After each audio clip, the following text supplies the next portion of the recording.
بسم الله الرحمن الرحيم. السلام عليكم ورحمة الله وبركاته. إن الحمد لله نحمده ونستعينه ونستغفره ونعوذ بالله من شرور أنفسنا وسيئات أعمالنا. من يهده الله فلا مضل له ومن يضلل فلا هادي له. وأشهد أن لا إله إلا الله وحده لا شريك له وأشهد أن محمدا عبده ورسوله صلى الله عليه وعلى آله وأصحابه أجمعين وسلم تسليما كثيرا. أما بعد. Nah, jemaah sekalian, azani Allah wa iyyakum. Alhamdulillah, kita bersyukur kepada Allah Subhanahu wa taala atas limpahan nikmat yang Allah berikan kepada kita semuanya. Tentunya nikmat yang paling besar adalah nikmat Islam dan nikmat iman. Maka oleh karena itu kita harus senantiasa mendekatkan diri kepada Allah sebagai bentuk syukur kita terhadap nikmat ini. Ini antara nikmat yang berkaitan dengan bulan Zulhijjah adalah nikmat menyembelih hewan kurban. Oleh karena itu, di antara bentuk syukur kita adalah menyembelihnya. Bahkan Allah menyebutkan dzalika wa may yu'azzim sya'airallah fa innaha min taqwal qulub.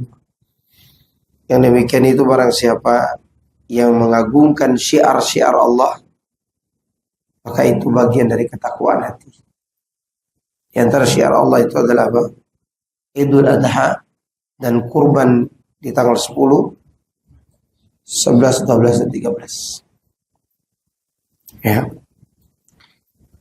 Pada pertemuan kita sebelumnya, saya ulangi sedikit, hukum kurban itu wajib apa sunnah? Sunnah muakkadah. Bagaimana kalau hukumnya wajib? Ulama yang mengatakan wajibnya kurban secara pasti yaitu mazhab Hanafi. Dan ulama yang mengatakan hukum sunnah muakkadah secara pasti mazhab Syafi'i. Adapun Imam Ahmad bin Hanbal dan Imam Malik, mereka memiliki dua pendapat tentang itu. Ada kalanya dia mengatakan wajib, ada kalanya dia mengatakan apa? Sunnah. Tentu yang mengatakan wajib, dia memiliki dalil yang kuat. Di antaranya, man kana lahu sa'atun wa lam yudhi fala yaqrabanna musallana. Barang siapa yang memiliki kemampuan dan dia tidak berkurban, maka jangan sekali-kali dia mendekati tempat sholat kami. Kalimat ini menunjukkan bahwa tidak ada artinya sholat id seseorang bila dia tidak berkurban. Saya ulangi ya. Gak ada artinya sholat id seseorang bila dia tidak berkurban. Itu yang disebutkan dalam kitab As-Sa'ilul Jarrar tentang penjelasan hadis tadi. Wajhu istidlal. Bentuk pendalilan ulama dari hadis itu, kenapa kurban itu wajib? Ada kalimat fala yaqrabanna. Jangan dekati tempat sholat kami. Yang maknanya adalah kalimat ini menunjukkan akan wajibnya kurban. Karena sholat Idul Adha yang dilakukan oleh seorang tidak ada gunanya bila tidak berkurban. Apa artinya kau datang ke tempat sholat kalau kau tidak berkurban? Tidak mungkin berkurban itu hukumnya wajib, hukumnya sunnah. Menurut pendapat ini, dalil yang kuat lagi. Nabi Ibrahim disuruh menyembelih siapa? Ismail. Kalau hukumnya sunnah, apa mungkin disuruh membunuh? Oke. Dan tidak boleh seorang membunuh orang lain hanya karena amalan sunnah. Tapi boleh membunuh orang lain karena kewajiban, seperti qisas, seperti jihad. Ya, itu adalah kewajiban. Mau tidak mau harus membunuh orang yang bersalah dan orang yang memerangi kita. Tapi dalam hal yang sunnah, Nabi tidak menyuruh orang untuk membunuh orang lain. Nah, sekiranya kurban itu sunnah, apa mungkin Nabi Ibrahim disuruh menyembelih anaknya? Ya kan? Tidak mungkin. Maka hukumnya apa? Wajib. Kemudian di antara dalil-dalil lain yang menunjukkan akan wajibnya berkurban itu juga ada kata perintah fashalli li rabbika wanhar. Ya. Maka salatlah untuk Rabbmu dan menyembelihlah. Ini saya kira dalil yang paling berhati-hati, apa pendapat yang paling berhati-hati dalam masalah ini. Yaitu hukumnya wajib.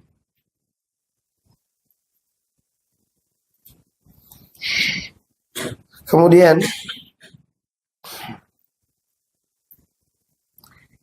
Rasulullah SAW mewajibkannya setiap tahun, bukan sekali seumur hidup. Disebutkan dari Mukhaffif bin Sulaim, dia mengatakan kunna wuqufan inda Nabi sallallahu alaihi wasallam bi Arafah faqala ya ayuhan nas inna ala kulli ahli baitin fi kulli amin udhiyah wa atirah atadruna mal atirah hiya allati yusammiha an-nas ar-rajabiyah.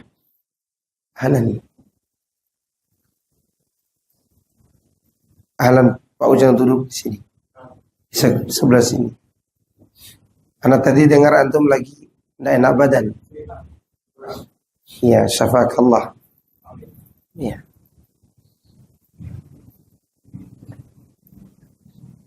Wahai manusia, sesungguhnya wajib Mukhaffif bin Sulaim berkata, tatkala kami melakukan wukuf di Arafah bersama Nabi sallallahu alaihi wasallam, beliau mengatakan, wahai manusia, sesungguhnya setiap ahli bait dalam setiap tahun wajib berkurban. Kalimatnya apa? Ala kulli. Kalimat ala dalam bahasa Arab bila tidak dilanjutkan dengan perintah atau larangan, maka ala itu sudah cukup mewakili wajibnya sebuah perbuatan. Ala kulli. Ya, ala kulli. Tidak ada kata perintah di situ, tapi ada kata ala yang biasa diartikan di atas atau atas.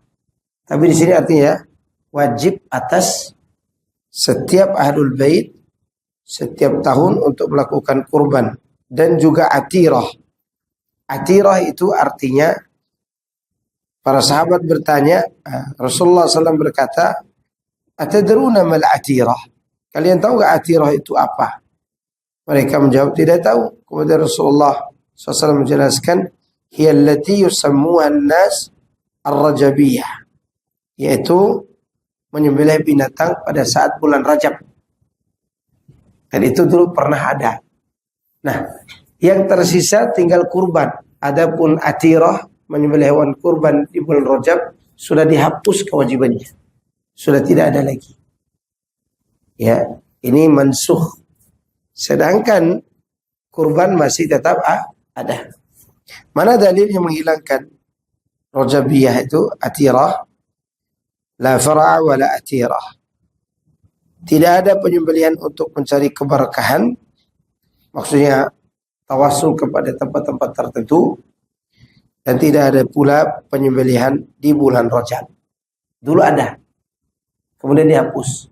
Nah, yang tidak dihapus adalah kewajiban Idul Kurban, hari penyembelihan hewan kurban. Dan ini dalil yang sangat jelas.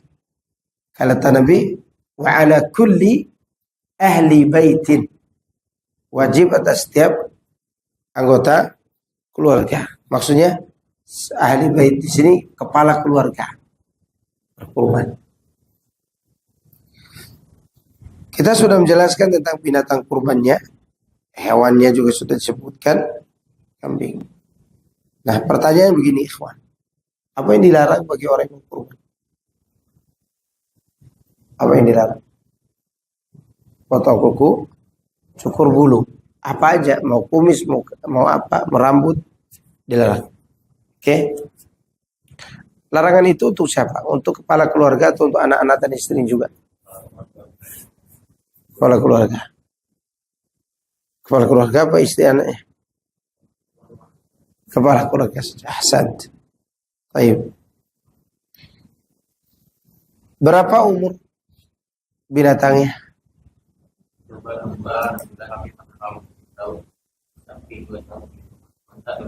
Onta 5 tahun.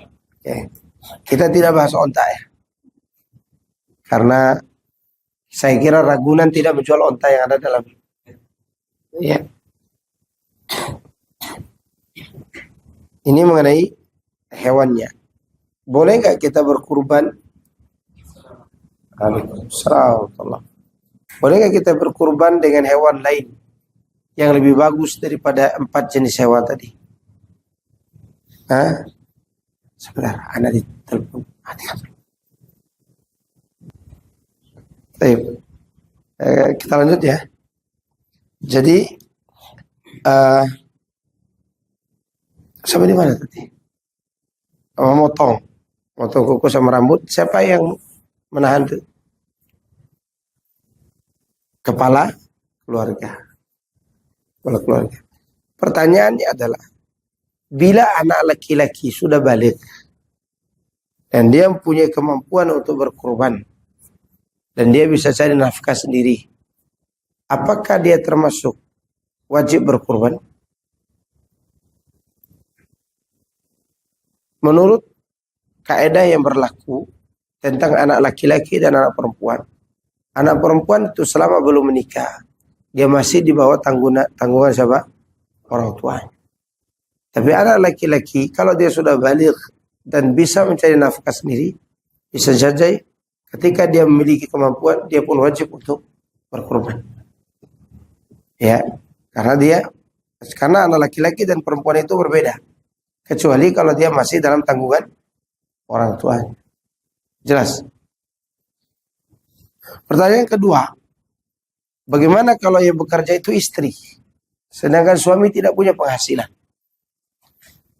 Bahkan suaminya jadi bekerja juga di situ, digaji lagi, UMR lagi gajinya.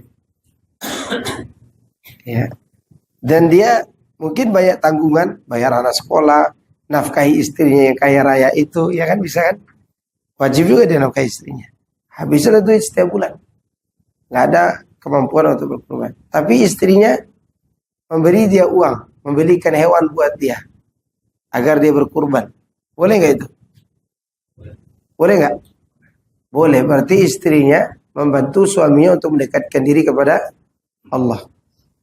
Ya, membantu suaminya untuk mendekatkan diri kepada Allah Subhanahu wa Ta'ala. Ini hal-hal yang berkaitan dengan kewajiban kurban. Hikmahnya apa? Hikmah berkurban. Pertama, untuk mengagungkan syiar Allah. Tadi sudah saya sampaikan ayatnya. Dzalika wa may yu'azzim sya'airallah fa innaha min taqwal qulub. Yang demikian itu barang siapa yang mengagungkan syiar Allah, itu termasuk ketakwaan dari dalam hati. Yang keberapa? Kedua, untuk mensyukuri nikmat Allah berupa kehidupan ini. Karena sumber rezeki manusia, saya ulangi ya, untuk mensyukuri apa? Nikmat Allah atas kehidupan ini. Karena sumber rezeki manusia ketika sudah makan sesuatu setelah melalui masa menyusui 2 tahun, maka sumber rezekinya ada 4. 2-nya air, 2-nya makanan. Air itu susu dan air jernih, air minum. Ya, yang kedua 2-nya lagi tumbuh-tumbuhan dan binatang. Maka sumber kehidupan kita itu tidak keluar dari 4 ini. Binatang salah satu sumber kehidupan manusia. Pintu rezeki manusia.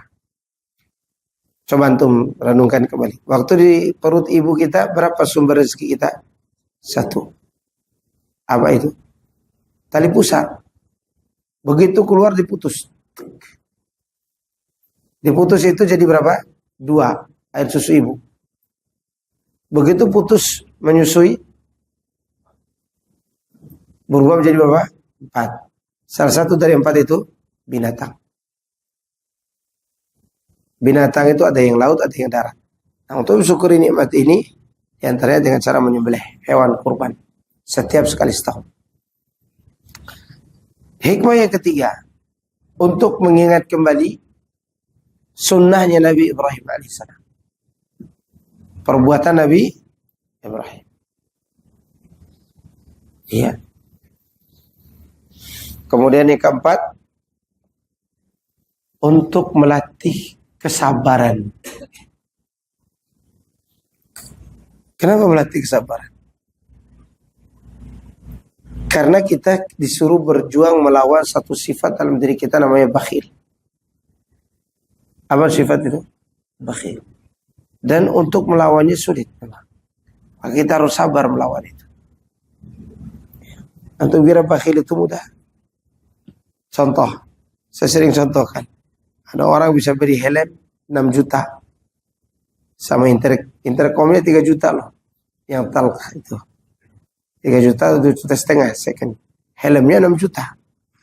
Dan pernah nanya, beli enggak? Beli enggak? Tapi begitu mau kurban enggak ya? Kurban. Itu antum harus berjuang melawan itu. Makanya disuruh bahasa sabar. Di Lombok itu kalau orang mau berbuat bid'ah maulid Nabi, 1 orang 1 sapi menyembelih. Tidak sapi kecil, sapi besar sembelih. 1 orang 1 sapi. Begitu Idul Kurban, mengumpulkan 1 sapi 7 orang sulit banget. Kenapa? Karena yang pertama bid'ah, yang kedua sunnah, ibadah kepada Allah Azza wa Jalla. Maka butuh kesabaran. Gitu. Ini menunjukkan bahwa kurban ini adalah momen di mana kita belajar sabar. Kemudian yang kelima, untuk menjalin hubungan baik kita dengan manusia setelah menjalin hubungan baik dengan Allah SWT. Karena dagingnya dibagikan kepada manusia, niat mencari ridho itu ditujukan kepada Allah. Ya. Ini hikmah dibalik beribadah kurban. Nah, tafadhal, ada yang bertanya, silakan. Waktu kita bertanya. Ada 30 menit ke depan. Fadhal. Kalau misalkan kurban dihasilkan uang arisan, misalkan saya ikut arisan, kemudian arisan belum dapat, tapi bakal dapat, kemungkinan mau berubah. Jadi daftar di jawaban itu.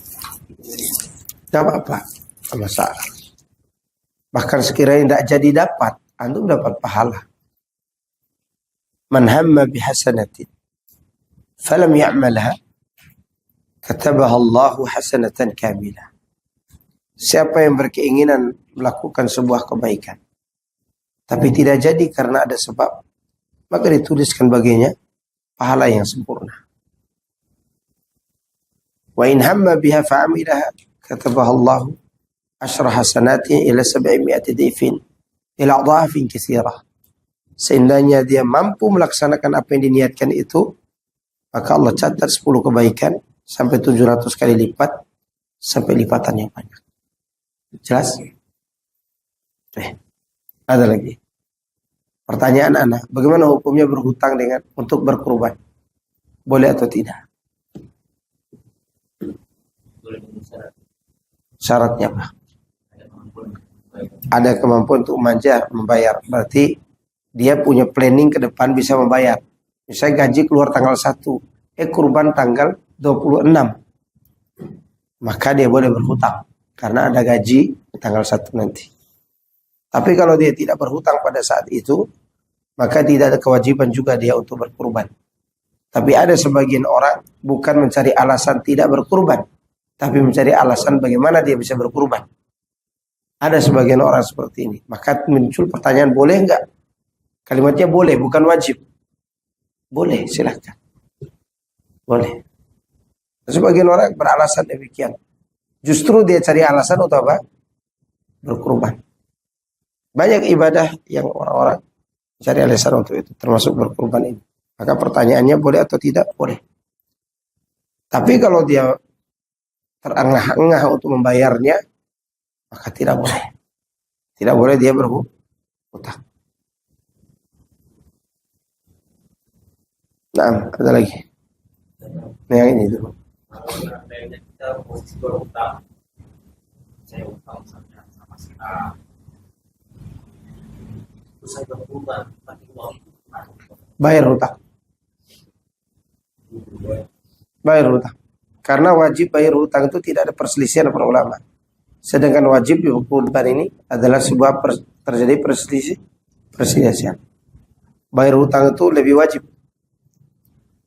Kecuali si pemilik barang, pemilik uang mengatakan silahkan pakai kurban aja dulu Pak.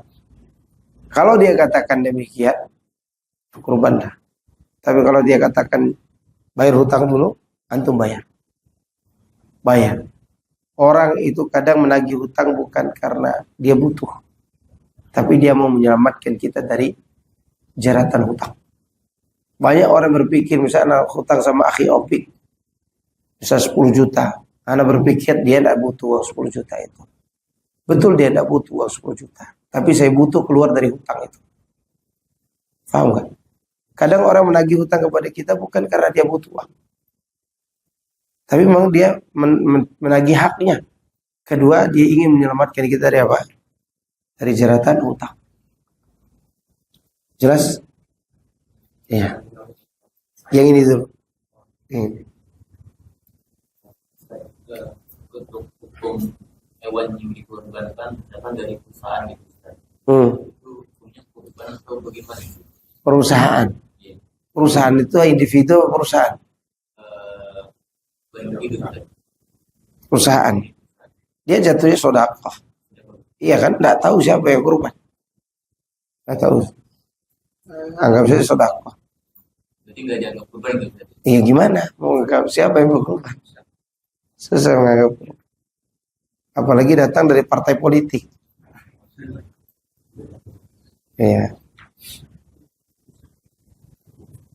Saya juga, kebetulan saya biasanya punya uang sementara saya pakai uang tahun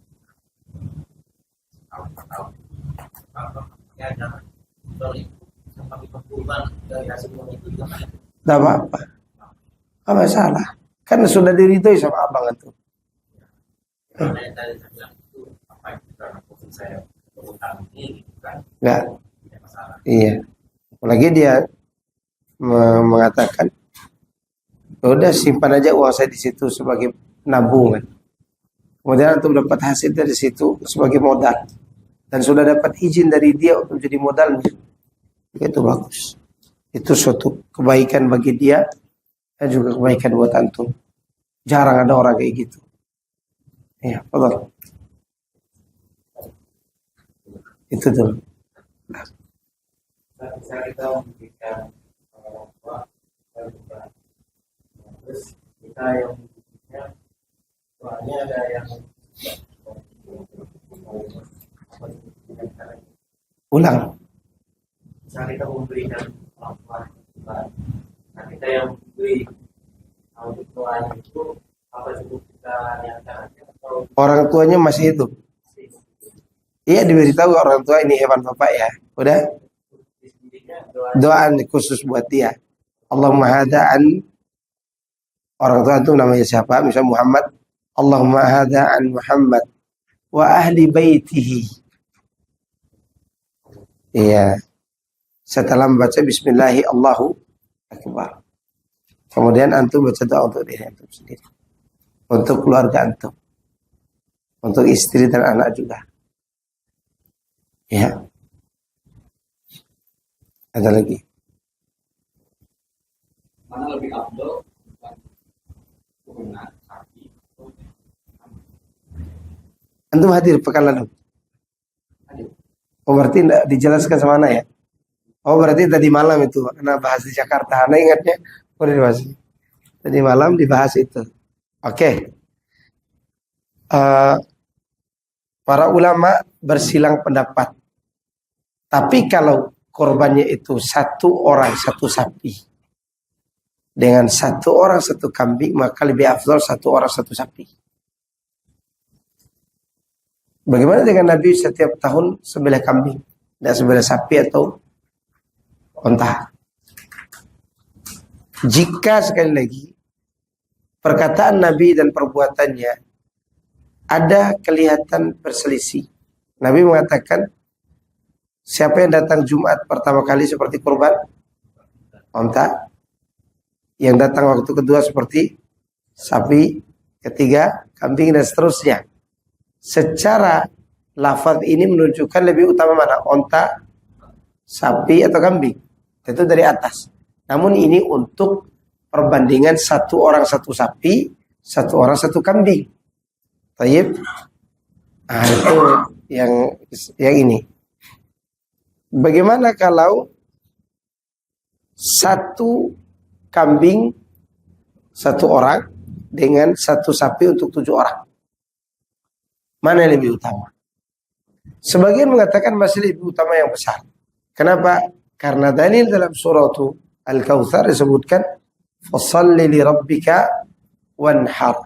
An-nahru dalam bahasa Arab, asal kata an-nahru itu adalah menyembelih binatang yang sulit dirobohkan. Seperti onta itu sulit dirobohkan. Sebagai daerah kerbau sulit dirobohkan. Maka cara menyembelihnya dengan nahru. Diangkat begini, diikat begini lehernya, kemudian ditebas atau disembelih kayak gini. Ini nahru. Ya, dan itu tidak mungkin kambing. Memungkinkan onta, sapi atau kerbau. Itu dalil kedua. Dalil ini menunjukkan utamanya yang besar. Tapi di sana terjadi perselisihan lagi di antara Maliki, Hanafi, Syafi'i. Ya. Ketika satu orang satu sapi untuk 7 orang dan satu kambing untuk 1 orang. Maka di sini yang akan menentukan mana lebih afdal itu adalah rasa dan banyaknya daging. Rasa dan banyaknya daging. Kalau uruf manusia secara umum, bukan per individu ya.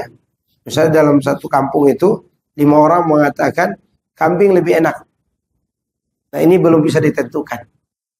Bisa mayoritas orang kalau datang ke tempat itu mau daging sapi dong, daging sapi dong. Berarti mana yang lebih afdal? Secara rasa di sini apa? Sapi. Oke. Anggap saja sama-sama orang itu menganggap 50-50 dalam uruf manusia. Maka dilihat dari sisi yang kedua, banyaknya jumlah daging yang akan dibagikan. 7 ekor kambing dengan 1 ekor sapi dengan harga sama. Misalnya harga kambing 3,5 juta. Dan urukan sapi juga 3,5 juta. 3,5 juta itu sudah dapat sapi yang hampir 400 kilo. Oke. 1 ekor kambing berapa ratus kilo? Yang 3,5 juta?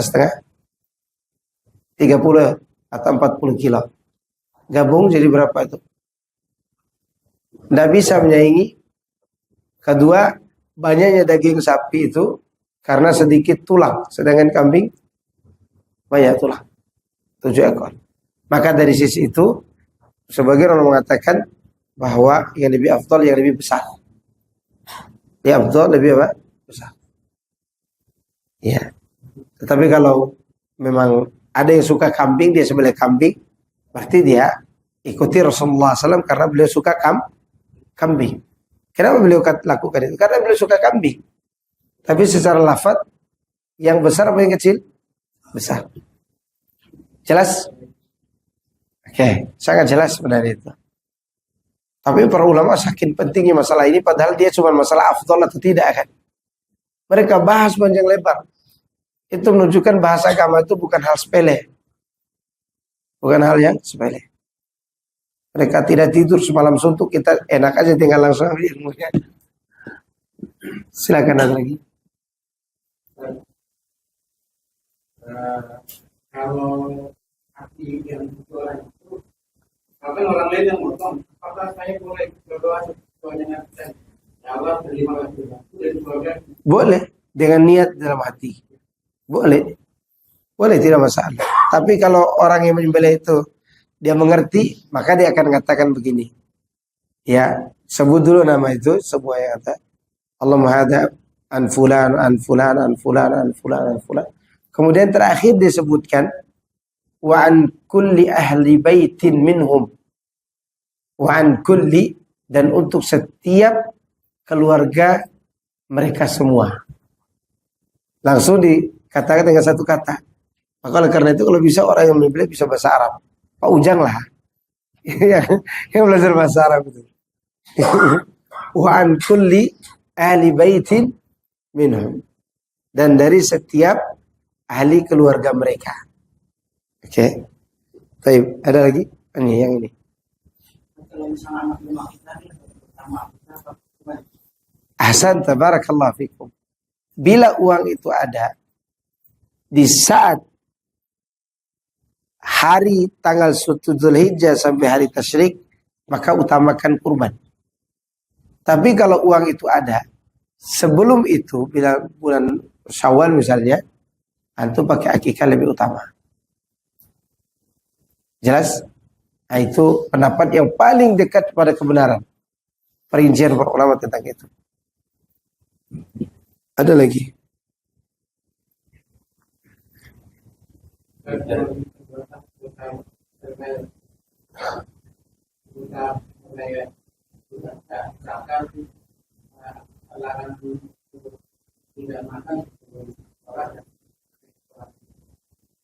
Bukan larangan sebenarnya, hanya anjuran. Sebenarnya itu tidak puasa juga. Ya, sebenarnya hikmah daripada menahan lapar itu agar pulang dari sholat antum melahap daging kurban. Makanya sholatnya dipercepat agar cepat menyembelih hewan. Dulu para sahabat itu hewannya ada di sekitar lapangan sholat itu. Maka begitu selesai sholat, potong. Begitu dipotong, langsung masak. Ketika matang, langsung makan rame-rame dulu. Itu tujuan menahan lapar tadi. Masalah kita adalah sebelum makan, sebelum sholat ditahan lapar, selesai sholat, uduk juga ini makan. Ya nggak pikir. Uduk juga ini makan. Iya.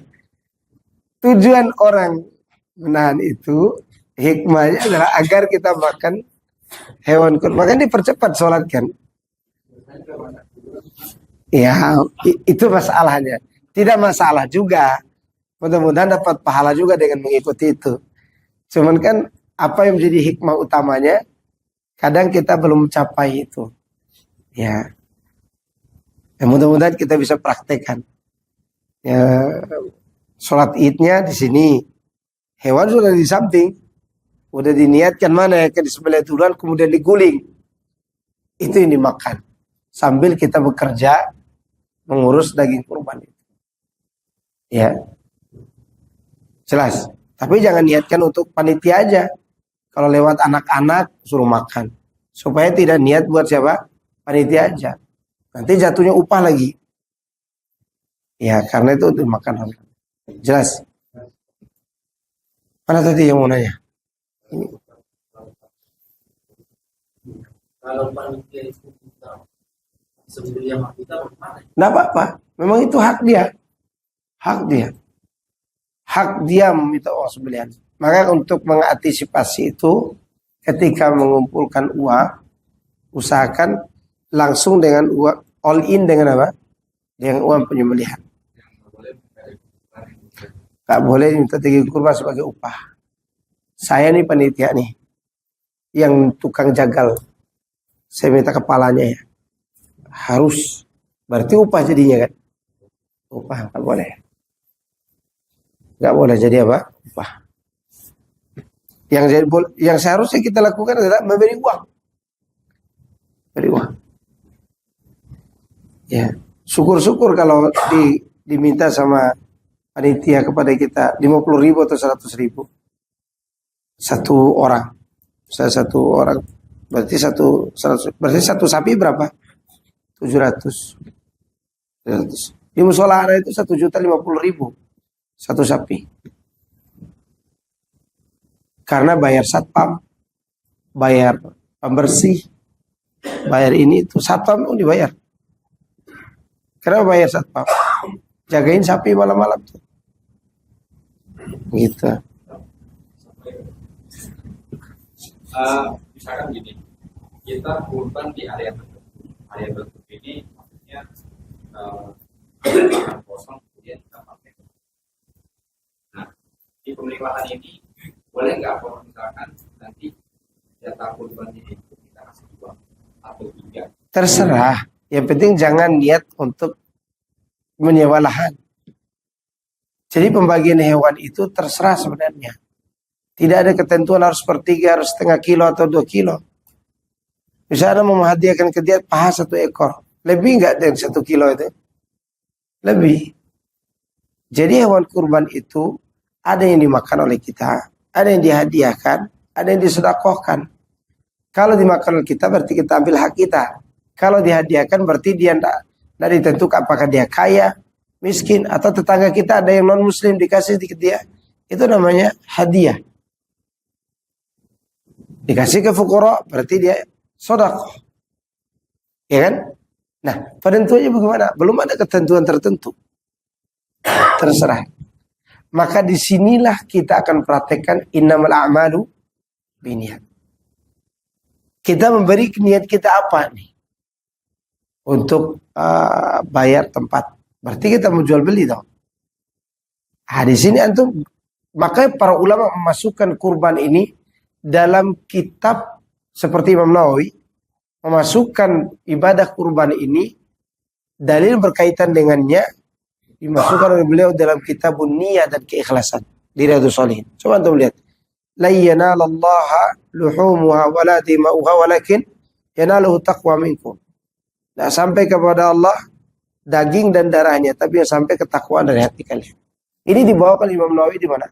Di Riyadhus Shalihin di kitab An-Niyah wal Ikhlas. Berarti di sini main apa? Main hati. Antum ketika memberi kepala kerbau, kepala sapi kepada seorang, niatnya apa? Ya. Niatnya hadiah, sedekah atau tidak? Bahkan mungkin antum niatkan untuk bayar panitia misalnya. Kalau udah bayar berarti jual beli. Jelas? Nah ini yang sulit itu kulit. Sebentar. Kulit. Gimana dengan kulit nanti? Gak mungkin kita kulit itu kita bakar-bakar makan rame-rame. Apalagi satu orang satu kulit. Bisa ompong giginya pulang. Gitu kan. Kulit itu kan keras. Paling kulit itu dijual. Iya gak? Sekarang sohibul kurban tidak bisa dia jual kulit itu. Bahkan ada satu daerah kalau kulitnya itu dijual semua bisa beli lagi 1 ekor sapi. Bisa beli lagi 1 ekor kambing. Caranya adalah antum kasih kulit itu kepada orang tertentu yang dia mengambil hak dia dari hewan kurban, bukan panitia. Lalu dia jual kulit itu dan hasilnya boleh disumbangkan kemana-mana. Terserah dia dong. Dia mau kasih ke panitia lagi setelah itu. Karena dia hak dia. Udah jadi hak dia daging itu. Mau dia bagi-bagi teman-temannya, terserah.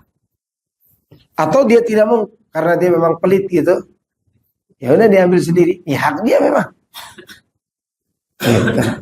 Tapi biasanya kalau kita di pondok pesantren, kulit kambing yang banyak itu kita berikan kepada orang tertentu, nanti dia jual dan itu jadi kas masjid nantinya. Tapi dia dapat pahala bukan kita. Dia yang jualin. Tapi kalau sengaja dijual oleh pemilik, maka tidak boleh. Karena kulit termasuk bagian yang bisa dikonsumsi.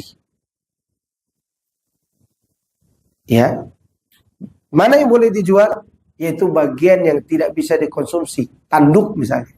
Emang ada orang beli tanduk? Ada tukang kerok. Hah? Bukan isinya saya tanya, tanduk luar ya. Ya, kalau dalamnya tidak boleh, berarti bisa dimakan dalamnya. Nggak bisa, tidak bisa dijual. Jelas nih? Ah, Kalau jual tukang apa ini, tukang jagalnya. itu masalahnya. Tukang jaga khawatir jatuh pada upah. Upah, tukang jaga. Saya ini masih Jakarta di kota itu super berat banget. Bagaimana? Mulai dari jual garam itu kami dari Jawa. Yang kita banget kulit itu. Itulah masalahnya. Maka kita edukasikan kepada masyarakat. Ini boleh, ini tidak boleh. Kalau yang mengambilnya adalah panitia, ngambilnya dalam bentuk apa nih? Hadiah dari pemilik hewan, atau memang sudah kebiasaan jadi upah? Kalau kebiasaan daerah situ jadi upah, walaupun niatnya menghadiahkan, bisa ikut hukum sekitar. Jadi begini contoh ini. Di sekitar sini, kalau ada hewan kurban disembelih, biasanya kulit itu diupahkan untuk siapa? Penjagal. Lalu kita yang tahu hukum ini, ya, memberikan kulit itu kepada si penjagal bukan sebagai upah, tapi hadiah. Kita pun akan ikut hukum yang sama seperti mereka. Kenapa? Karena itu sudah menjadi kebiasaan orang banyak. Walaupun niat kita berbeda di sini, bahaya. Makanya ke tukang jagal itu yang berbahaya, bukan ke orang lain. Ya. Karena al-adatu muhakkamah. Adat sekitar itu bisa menjadi hukum yang baku untuk semua orang yang ada di sekitar. Karena kebiasaan. Contoh lain, anak contoh keluar dari kurban, contohnya. Sekitar sini di pasar Paru ini, kalau orang pinjamkan uang, disyaratkan kembali lebih, ya kan? Berarti memang akad awalnya ada akad riba. Pokoknya ini kebiasaan orang banyak. Tapi saya dengan Pak Taufik misalnya, saya pinjam uang 20 juta Pik dulu. Saya pinjam 20 juta. Anak berbisnis, tidak ada akad harus kembalikan lebih. Berbisnis, ternyata sukses. Banyak uang saya. Ketika banyak, pada saat itu anak mau kembalikan uang ini 20 juta, ini hadiah dari anak 5 juta. 5 jutanya ini tidak ada akad dari awal. Bagaimana statusnya? Bisa mengikuti hukum sekitar. Sama-sama riba. Sama seperti pertanyaan antum tadi.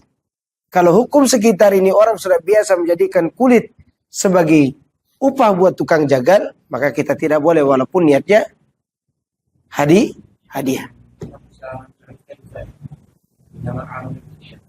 Tidak bisa karena dia udah masuk dalam dhabit tertentu. Innamal a'malu binniyat itu kalau tidak ada terjadi hukum di situ berkaitan dengan adat kebiasaan. Ya. Jelas? Ini kehati-hatian saja. Makanya berikan kepada orang yang tidak ada di panitia itu. Misalnya orangnya kaya gitu. Kaya dan tidak butuh memang uang segitu. Maka dia jual, pastinya nanti insya Allah dia sumbangkan juga ke tempat yang bermanfaat buat kaum muslim. Ini apa ini? Hujan. Ajib. Pada saat anak bawa jas hujan, turun hujan. Masya Allah. Allahumma sayyiban nafi'ah. Baik. Fadal. Kalau ada seorang korban nih, untuk disembelih di tempat kita di panitiaan. Nah, dia bilang nanti dagingnya terserah aku. Terus kalau anak bilang anda yang melakukan korban itu boleh nggak? Tapi yang disembelih sama kita, nanti kami kita masak untuk relawan, boleh nggak? Jangan hanya untuk relawan, semua boleh. Semua orang boleh. Boleh. Dimasak memang. Iya boleh memang. Iya boleh. Bukan hanya buat relawan, untuk semua orang yang ada di situ. Iya. Untuk semua. Iya, iya. Sapi patungan kan maksimalnya 2 hari. Nah, kemarin kejadian itu tahun itu yang patungan murah 2 juta kurang. Nah, di tempat satunya yang di tempat di Wana kurang-kurang juga, cuma beda iurannya. Yang di sini 2 juta, yang di sini 3,5. Itu boleh apa tuh? Ustaz? Minta keridhaan yang banyak. Minta keridhaan yang banyak. Tapi boleh. Boleh. Nggak harus sama orang. Nggak boleh. Berarti mereka subsidi silang. Saling membantu di antara mereka. Oke? Minta kepada yang banyak. Boleh nggak? Kalau digabungkan insya Allah dapat 1 sapi ini. Tapi bobotnya tidak kurang-kurang amat. Boleh, tidak masalah. Jelas? Oke. Ada lagi? Cukup? Soal ini. Hmm. Itu di sela-sela takbir apa ada zikir? Salat Id. Sebagian mengatakan zikir subhanallah alhamdulillah wala ilaha illallah Allahu akbar. Tapi ini butuh dalil. Ketika tidak ada dalilnya maka kita tinggalkan. Hukum asal ibadah itu al-mamnu', al-man', dilarang kecuali ada dalilnya. Kalau ada dalil bacaan antara takbir itu maka kita lakukan. Kalau tidak ada berarti ibadahnya adalah diam. Ibadahnya hanya apa? Diam. Karena ada ibadah itu diam, ada ibadah itu mengucapkan. Iya enggak? Gitu. Tidak ada dalilnya. Belum ada dalil yang kita temukan. Ya. Maka kalau ada yang mengamalkan seharusnya kita tanya ke mereka. Dalilnya apa? Dan kita berhati-hati dengan ibadah kalau tidak ada apa? Dalilnya. Itu yang takbir itu Enggak dihitung. Berarti takbiratul ihram itu tidak dihitung. Yang 7 kali itu sendiri. 7 kali itu selain takbiratul ihram. Demikian juga yang 5 kali selain takbiratul intiqal. Bagaimana kalau tidak takbir? Sah nggak sholatnya? Sah karena takbirnya sunnah. Cuman kan bagi orang awam umum itu tidak elok kelihatannya. Gitu. Bahkan ada ustadz yang lagi semangatnya memprotes kami yang isi kajian sekitar Parung ini. Kenapa masih isi kajian di Parung? Akhirnya anak minta solusi. Kalau begitu antum gantiin anak Idul Adha. Karena ketika antum melarang anak harus ada solusi. Antum ganti. Ya enggak tahu apakah dia kira anak sholat Idul Adha di situ, mungkin dia grogi. Ternyata anak sholat di luar kan. Kata jemaahnya sampai lupa takbir 5 kali dan lupa baca Al-Fatihah dan juga dia langsung baca surat Al-Ghasyiyah. Dan itu sampai selesai. Ada yang menegur. Ya, demikian lupa. Tapi kalau tidak baca Al-Fatihah batal nggak? Ulangi sholatnya. Ulangi. Dan saya sudah pernah mengalami itu. Saya jadi makmum. Imamnya tidak baca Al-Fatihah. Akhirnya saya sholat sendiri. Sholat idnya. Karena khawatirnya sholat idnya wajib. Ya kan? Walaupun khilaf para ulama tentang hukumnya. Tapi sholat ulang. Karena anak selama ini memegang bahwa sholat id itu wajib. Kenapa sholat id itu wajib? Karena sholat Jumat yang wajib kalau bertemu dalam kalau id itu terjadi di hari Jumat, Jumatnya gugur kewajibannya. Maka nanti antum yang sudah sholat id boleh memilih sholat zuhur di tempat antum menyembelih hewan. Kalau khawatir sibuk dengan hewan itu, kemudian antum tidak sempat pergi Jumatan. Tapi bagi pengurus masjid usahakan dia tegakkan Jumat. Apalagi khatib. Kalau khatibnya tidak ikut Jumat, siapa yang khutbah? Iya. Pak Ramadan mungkin nanti. Mungkin kan? Oke? Jelas nih. Kalau sholat itu berjamaah sendiri. Berjamaah. Adanya nih. Karena dia syiar kan? Adanya kita dalam sholatnya nyata batal. Baru sholatnya sudah selesai. Sendiri.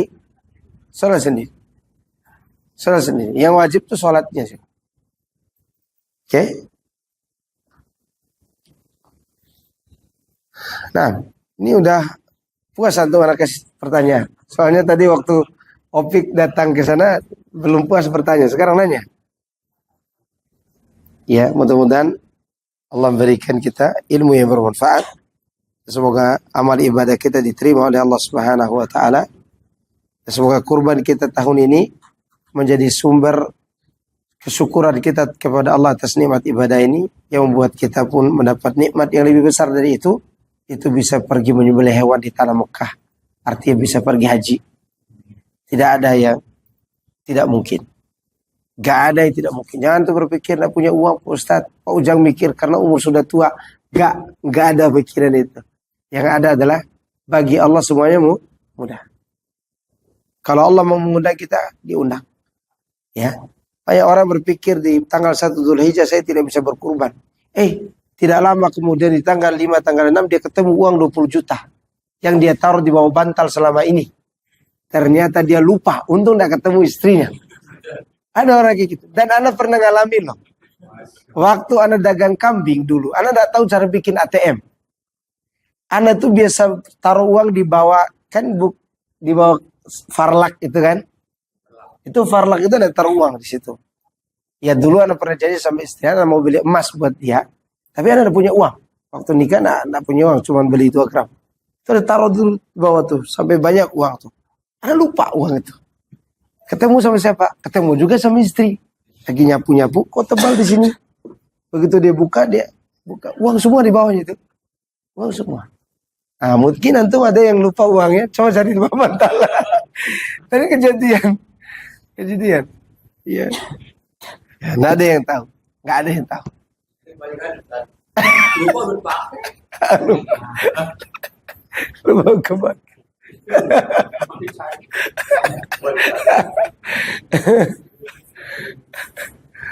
Subhanakallahumma wa bihamdika asyhadu an la ilaha illa anta astaghfiruka wa atubu ilaik. Assalamualaikum warahmatullahi wabarakatuh.